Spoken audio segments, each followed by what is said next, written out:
বিসমিল্লাহির রহমানির রহিম। আসসালামু আলাইকুম।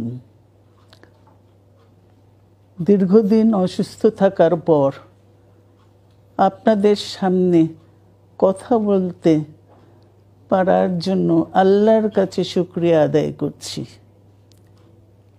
আমার কারাবন্দী অবস্থায় আপনারা আমার কারামুক্তি ও রোগ মুক্তির জন্য সংগ্রাম করেছেন, দোয়া করেছেন। সেজন্য আমি আপনাদের সকলকে ধন্যবাদ জানাচ্ছি। দীর্ঘ আন্দোলন সংগ্রাম ও ত্যাগের মধ্য দিয়ে আমরা ফ্যাসিবাদী অবৈধ সরকারের কাছ থেকে মুক্তি পেয়েছি।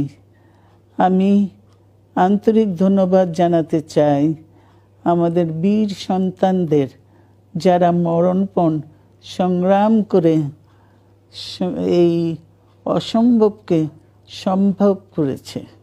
শত শত শহীদদের জানাই শ্রদ্ধা। এ বিজয় আমাদের নতুন সম্ভাবনা নিয়ে এসেছে। দীর্ঘদিনের নজিরবিহীন দুর্নীতি, গণতন্ত্রের ধ্বংসের স্তূপের মধ্য থেকে আমাদের নির্মাণ করতে হবে এক সমৃদ্ধ বাংলাদেশ।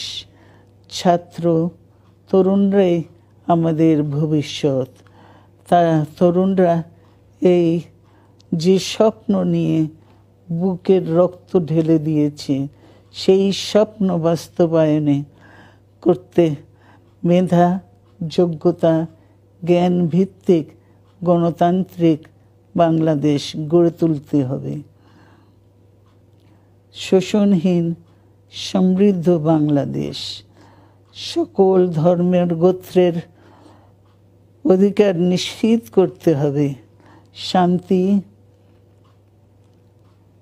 প্রগতি আর সাম্যের ভিত্তিতে আধুনিক বাংলাদেশ নির্মাণে আসুন আমরা তরুণদের হাত শক্তিশালী করি।